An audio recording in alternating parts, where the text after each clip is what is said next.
Welcome back to Hands for Hunger's The Budget Gourmet. I am your host, Chef Mo. I am here with the amazing Keisha Ellis. And of course, we have been diving into this adventure of sustainability, budget-friendly food with a gourmet twist.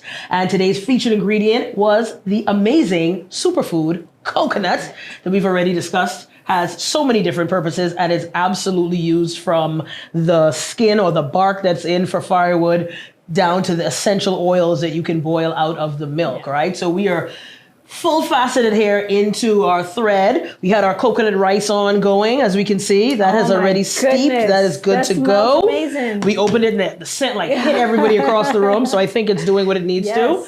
We now are gonna move on to our quick coconut curry stir fry. And of course, we're going to pop some desserts in the oven too. I forgot about desserts. I know, right? Yay. So we already have our pan kind of preheating a little bit. As we said, you can use whatever oil you have, whatever fat substance. If you want to use butter, that's fine too. I tend to like to use the coconut oil if I'm using other coconut things just because A, it enhances. B, it's another way to get some really good vitamins, minerals, things like that, healthy fats into the body. And also, well, there's only so much I can use it on my skin. You know what I mean? So why not? Plus then when it gets on your hands, you feel like you're doing something like super moisturizing. So like it's not a big deal.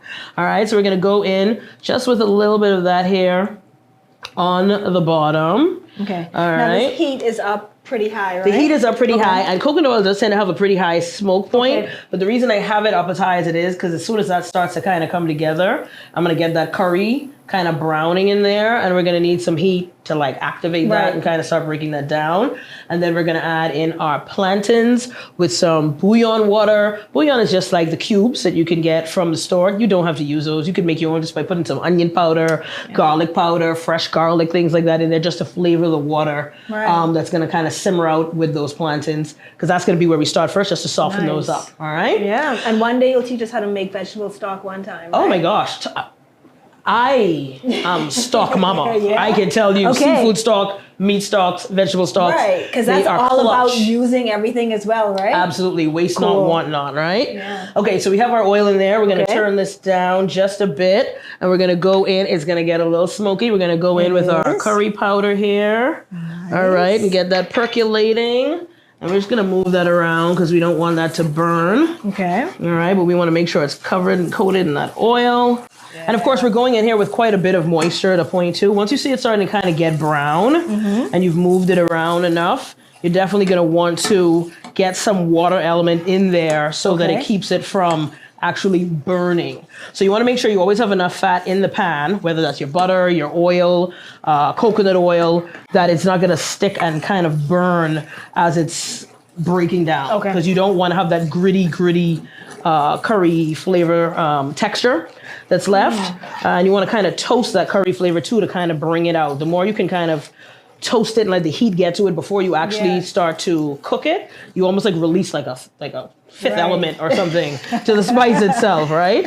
Okay, so we're gonna get that going like that. Again, I had some bouillon cubes here, just kind of like soaking and steeping. They are gonna break down more, but I like to kind of give them a little start. Okay. So we're gonna put those in. Don't worry about the cubes that are still there. We're gonna break those up. All right. If you can, you actually grab me some more water in there. And I'm actually also going to add some more water. I'm gonna get the plantains going on in here as well. I'm gonna break up these cubes a little bit just to make sure that they can break up easier once we have more water in here. Keep that curry moving. You can pour it in. Yeah, the whole thing? Yeah, all of it. All right. Good stuff. All right, we're gonna get our plantains going in here too. And actually, I'm going to put some more water in there for me. Actually, hold off on that thought. Okay. Let's let these start kind of going first. I'm gonna turn this up a bit more. Actually, we're still on 7. We should be okay. We can put that on medium heat. Okay. Right, and then we're just gonna let these kind of hang out and soften just a bit. So these are firm plantain? These are like semi-ripe. Okay. You can use softer plantains if you like, but I find that these kind of, when they cook, they give some of that starch off. It helps to thicken the sauce itself. So we're just gonna put those in there and let those hang out for a little bit and let them soften up before we actually, and see, we're gonna that bouillon's already just breaking up over that heat. And that's just gonna put more flavor in here. Okay. All right, we also have the rest of our garlic that we're gonna put in here as well. All of these elements we wanna kind of use to build our base and our broth. And again, if you don't have fresh garlic, garlic powder is fine. Okay. You know, you can kind of use the elements that you do have. I have some crushed red pepper here. I'll save that for the end because you're not a spice person per se, and I don't want that to build. So if you didn't know, the longer you kind of have crushed pepper in something as it's steeping over heat, it blooms.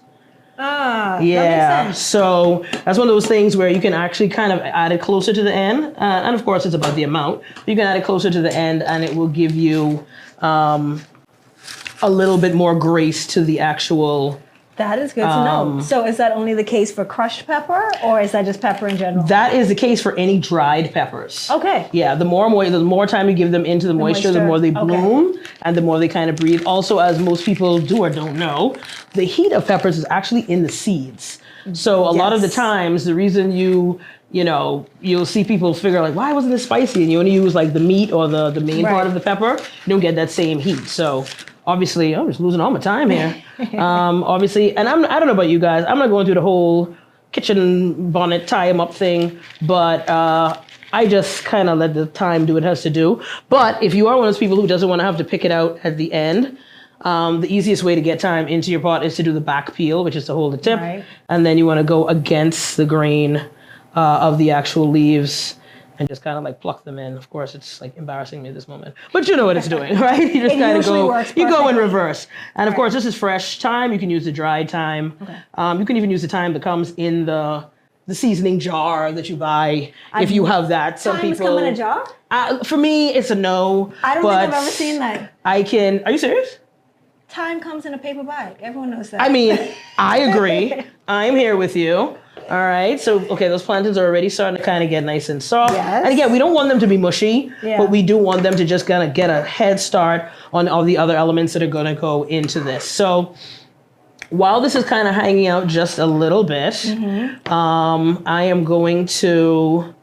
I want us to kind of start our dessert. Okay. And then we can hop back over here to soften these up. So the fun thing about this dessert, and I think we're going to come over to your board, is that this is like a one element thing. In fact, I'm going to let you do this. Whoa, really?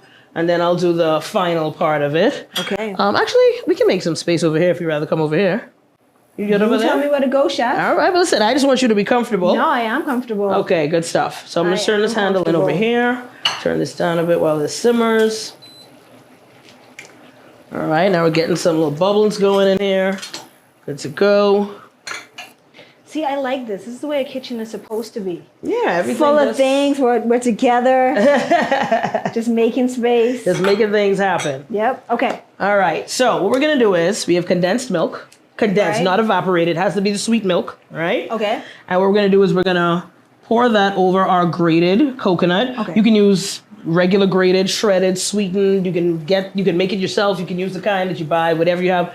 You know, sometimes you buy coconut for something and that bag just sits in your fridge forever. Yeah. These are coconut macaroons, 2 ingredients. I want you to start to fold that together for me. So the only thing that was in this bowl to start with was the grated coconut. Grated coconut. That's absolutely And then we added condensed milk. Uh-huh. Okay. And we're just going to fold it together. We don't want to overwork it. Sneak in baking powder and flour and stuff afterwards? No, this is where we're at. Yeah. All right. This is where we're at. You got to trust the process here. All right, and I'm folding this. Yeah, we're folding it in. I'm not mixing this up. Right. And you're going to kind of judge it as you go. You want it to just be holding together in like a firm way. You don't want it to be too soft where it's falling apart. And you don't want it to be... I'm seeing that. Yeah, I'm seeing that begin to happen. Uh-huh. It's coming into form. Look at me trusting the process. Yes, sometimes you just got to walk by faith. You know what I mean? In this case, coconut milk and coconut and condensed milk. All right. So this is simmering up here a little bit. This is coming up. The plants are getting nice and soft. So while that is continuing to go just a little bit, I turned it down just to give us some wiggle room here. Okay. I'm going to grab our baking sheet. Or our glass tray at this point, for that matter. All right, I got some coconut hanging out in here. That actually works. What's that? A glass pan works just as well. Oh, as an aluminum pan? Yeah. Well, no, as a baking sheet. Oh, yeah. I mean, for this it will, because you're just popping it in there. Yeah. To kind of get a little toasty. Is this good? Good to go. Yeah, that's perfect. You sure? Yeah. See, we want them to be firm because we want once they go in the oven, they're going to spread a little. Okay. If you put too much condensed milk, they're going to just completely flatten out. So you need them to still be firm. Okay. And you don't want to overwork them because you don't want it to lose its form, right? Okay. So we're just going to drop little nuggets of these. Let me hold this for you. Yeah, thank you. Teamwork makes the dream work. All right, and we're just gonna drop them a little ways apart here. See how many we can fit into this pan. Okay. All right, you want them to be kind of tight. They're gonna bake up for a couple minutes. We have the oven right now on 370, I believe. Okay. All right. And if they're not holding together, that means you need to add more coconut. You probably put too much of the coconut milk. Of the condensed milk. Some coconut milk. We're putting coconut milk everywhere today. All right, so you might be able to squeeze two more. Okay, so they should hold together like little. Yeah, like little balls. Like they should really hold. Okay. All right. Let's see if I can squeeze two more in here. Yeah, we can do it. You know, space-wise. All right, and of course, if you have an ice cream scoop, that's ideal for this. I have one somewhere in here, but in the interest of time, get in there with your food. Play with your food. Yeah. Feel the coconut. Be one with the coconut, And of course, that's what soap and water is for. Exactly. All right. We'll just drop that last one right there in the middle, okay? And just like that, we are going to go and pop these into our oven that has been preheating.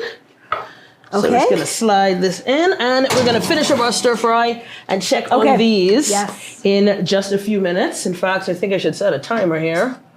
How long do they need?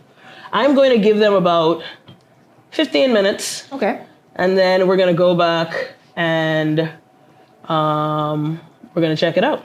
Every oven's different, but I'd rather start low, and then if you have to go back and check and see if they're firm enough, then you can always pull them, or you can let them go for a little bit longer. Right. All right. So back to this deliciousness here, right? Okay. We have our coconut milk that's left. We're gonna go and add about half of that in at this point here, right? And we're gonna just stir this up. Okay. I'm gonna let you come on this side of me now because you're gonna be my adderer. My adderer. Okay. All right, as I kind of finish up something here. So I wanted to show you a little hack that I have for sweet peppers, right? Okay. In the meantime, you can put in our onions, our sweet pepper, and our tomato. Okay. And kind of get those coated and incorporated. In that order? Whichever order your heart desires. Okay, one more question before you get started. I'm putting all of it? You're going to put all of it. Okay. All right. All right. Okay, so sweet peppers are one of those things where we have a lot of waste. I always see people, they just hack a piece off the side and they hack another piece off, and then you just end up throwing away the top and the bottom of the pepper. Right. So easy hack here for peppers. We cut off the tops first, and you try to cut as close to the top of that stem as possible, which means this whole top piece of your pepper, we're gonna cut and use. And then of course you go to the bottom and we do the same thing. And once we cut down this side, we're gonna just run the knife along that middle, and we're just gonna cut out the core. And now we have zero waste. You can plant your seeds if you'd like to, but you now have every part of your pepper that can be used in it. So I'm actually gonna slice this up really quick and add that into your pot. But it drives me crazy when I see people just cut the sides off the pepper and throw the rest away. I'm like, are you kidding? These things cost $4.99 a pound sometimes, especially the colored peppers, right?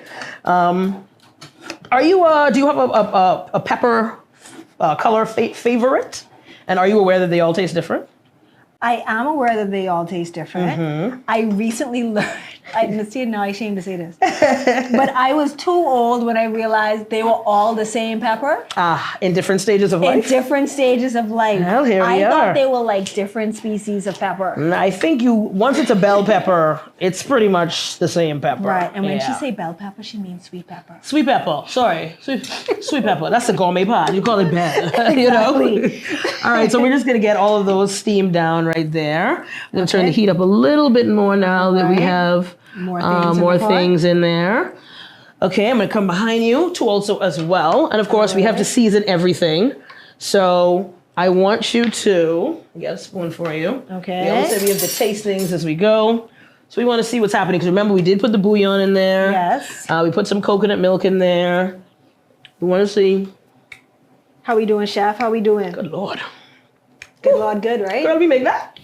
Girl, we make that? We did. Oh, that bussin'. Okay, we're cooking with gas. Matter of fact, I'm not even gonna add any more salt to that because I think by the time as we add our tuna element to it. That's gonna have some brine. Right. And of course, we also have to add our coconut, which since you're doing such a good job stirring, I'll slice up this coconut. All right. And then we're gonna add that to the pot as well. Now this we kind of want to add last just because it doesn't need much. Right. And especially if they're thinner pieces, you know, they're gonna break apart even more, which is fine because it just gives some body to the dish. But you do want to use probably some of your thicker pieces where possible, just to make sure you have some balance in like a protein-esque texture in there. So before we get too much into this food, which we're going to have to taste in short order, I do want you to tell me a little bit about how people can find more information, first of all, about getting involved with Hands for Hunger and or the pantry and donations and things of that nature. Of course. So what's something that a lot of people don't realize is that Hands for Hunger is completely privately funded through donations. Right. So everything that we do, we're able to do because individuals, businesses, you know, private citizens believe in our work. Right. So I think that's important to make note of. Right. And that makes us feel good, too, because we know that we have the endorsement of so many people in the community. So that really helps us go keep going, you know. But yeah, more information about Hands for Hunger. You can find us all the places you look for things now. Right. So we're talking our website, handsforhunger.org, Instagram, Facebook, TikTok, whatever new social media came out this morning. We're on that, too. So whatever's new, if they're not there now, they'll be there tomorrow. But yeah, so we're Hands for Hunger everywhere you look for things on the internet, and you can find loads of information about what we're doing. You know, just ordinarily the things that we're doing. You know, day to day. You know, learn more about our work, our ideas, the people behind the scenes, and you really get a good feel of what we're doing. I love it. I absolutely love it. And I think it's important to recognize how much you focus on not just feeding, but feeding and being conscientious about health and being conscientious about using local ingredients as much as possible, supporting the local farmers where possible, and just considering the way that food affects our diets, affects our sensibilities, our emotional states, all these different things. Okay, so I'm going to go in here with this coconut now. I'm gonna let you kind of turn that over. And of course, it's a little delicate, so you can like, you know, be a little gentle with it. And we're gonna add the tuna in just as like a last minute thing. I keep forgetting that you said we're adding tuna. I know, and like you really don't need it. You could absolutely stop this right here, and this would be a protein-packed meal. It will have all your vegetables in there. It's beautifully flavored and seasoned. So you could absolutely leave that right there as it is. But of course, we're trying to use the things in the pantry and use them in a different way. So we're going to add our tuna to it. But like we mentioned earlier too, you can also add things like if you have a can of make the noise, all the noise they need with the furl. You can also add a can of salmon to it, or any other meat that you may have had in the fridge. Like let's say you have some chicken left, right? That you made like a roasted chicken or something. You can like pick the chicken off of that, throw that into here. We've used the rest of a meal, right? All right, so I'm gonna let you squeeze some lime in there for me. Of course. All right, I'm gonna add a little bit more of this coconut milk in here. All right. Lime. That's a little bit. That should be good. Oh, just a little. Yeah. No, that's good. As we can tell, those are juicy. 4 squeezes ago. So, you know, that's where that is. All right. Good to go. All right. Hold on. I see you coming to cover it. But No, I'm waiting. Like I see you get it all zhuzhed up in there. I like that. Make sure all those flavors kind of like merge. So remember, let's go back over what we have in there, right? Okay. We started with our bouillon. Well, we browned our curry. The curry with the coconut oil. We went in immediately to kind of soothe it down with our bouillon water. We added our plantains. We let those kind of soften up a little bit first, play around in there. Right. Then we added our onions, our sweet pepper, our tomato. We have some garlic in there, some fresh thyme. And then we just went in with our fresh sliced coconut at the end. So right now, everything is just kind of marrying together. And we already have our rice that's done. And so we're going to kind of plate this. And this is going to just be a big bowl of and we did all of that you said in, it was like, what, 5 minutes? Once you have all your prep done, it's like that, all right? Very cool. So we're just going to cover this for a little bit just so that this kind of hang out and actually percolate as it does, all right? Y'all don't judge me because I have no lid for my pot. Sometimes your lids break. It's important to know that this is just as good. Yeah, what you mean? It's important to know. Oh, gee. It's important to use the right size, too. Okay, so we're just gonna cover this. Like so. Do a little crimp on it. To make sure we can keep it kind of steaming a little bit. Make sure everything comes together. All right, good. Okay. Also gonna turn this down because we really just want it to simmer at this point, right? Okay. So we're gonna put that down kind of low. All right. So listen, is there anything else that we want folks to know about Hands for Hunger that you think is really important as it pertains to the pantry, as it pertains to their involvement? What are you, as it pertains to how many families are in need of help? You know what I mean? Like, what are, You know what? There's actually so much that I want people to know. Yeah. And the thing is, I think one of the things that we're most proud about is just how we've been able to extend our reach over the past few years. You know, when we think about everything coming together, it really is about an expansion of reach, right? So with our pantry, we have over 5,000 families registered on our pantry. That is powerful. And that number increases every day, as I'm sure you imagine. And that's just our pantry. You know, we also have our food rescue with, you know, about 40 agencies around New Providence that we support. We've extended our reach into the Family Islands. So we get to hit a number of islands. We actually just sent some boxes to Long Island just today. You know, and we're really proud of it. We have our school pantry, you know, where we have pantries in 15 schools across New Providence. Oh, wow. Yeah, we want to do more. Yeah. Yeah, so I think... And it's going to take each of you. No, seriously, though. All right, so listen, we're going to take a quick break. We're going to make sure this is coming together. We're going to check on our macaroons, and we will be back. You stay tuned. It is all about Hands for Hunger and the Budget Gourmet. Come right back.